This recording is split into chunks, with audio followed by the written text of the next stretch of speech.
Hi and welcome to this Blueberry Markets video update with me, John Kibler, head currency analyst. In this video we're going to take a look at Aussie Kiwi, as there could be a swing trading opportunity on this market. Now, you know already from the week ahead analysis that we are bullish Kiwi dollar, and just to show again why we are bullish Kiwi dollar, well, throughout this time of year the New Zealand dollar usually outperforms most currencies.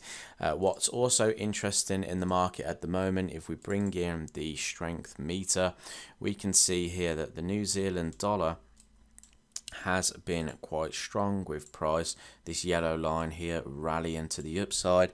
However, Aussie is in an interesting place. Aussie is at a point where we could start to see a reversal in that market at the moment, because we're at a resistance area on the strength meter. Typically when price gets into, or currencies get into, these +5 territories, we start to see a reversal in those markets. So naturally, if the Australian dollar, we're expecting a bit of downside, we want to try and trade it against stronger currencies, and the New Zealand dollar could be one of those stronger currencies to trade it against. So I've just jumped onto the Aussie Kiwi chart to have a little look at where prices were. Now, if we just jump onto this weekly time frame, we can see that we're clearly overall in a large time frame sort of range. However, if we kind of focus on what's been happening this year, we've been pretty much making lower lows and lower highs.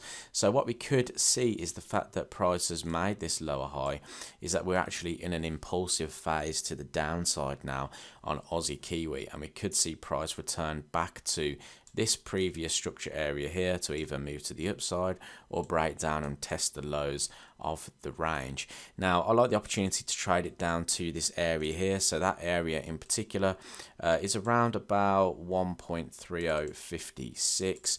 I like this area because obviously buying came in around about this point in the past, and could be a good area to look for price to move towards. Now, if we're going to see a weekly impulsive phase down to this point, then we should see lower highs and lower lows on a daily time frame, and again, that's what we're starting to see now. Price has broken through that lower low, and we're currently in the middle of an impulsive phase, so we could see that phase reach this zone down through here. If we are going to see that, again, going down the time frames, we should see lower highs and lower lows. Again, that's what we are getting here. Is this going to be our area where that selling pressure starts to come in? Now, that is the question. Now, a swing trading strategy that I like to use is an hourly rejection of a 50 EMA once we have identified the key areas to get involved with the market. So we've done all our fundamental analysis to suggest that basically what I like to do is look at why we want to get into a position in the first place. Why do I want to be in that market? We've just explained that with the strength and weakness analysis and the seasonals. Okay, so the seasonals suggest that we want to be a buyer of Kiwi.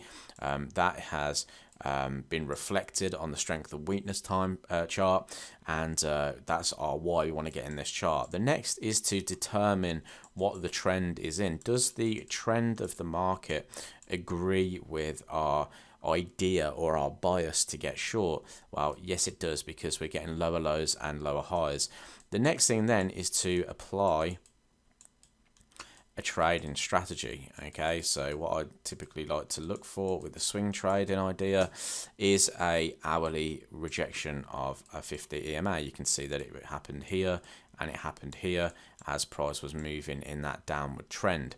So I'm looking for price to pull back into this resistance level, hit that 50 EMA, reject. If it does close below, we can start looking for some downside in the markets. So that's what I'm looking for here on Aussie Kiwi. Hopefully we can see this swing trading opportunity form and play out. That would be great. Thanks for watching this video update. If you did like it, please leave this video a thumbs up. Subscribe to the YouTube channel to see some more of our Forex trading content, and I will speak to you in the next video.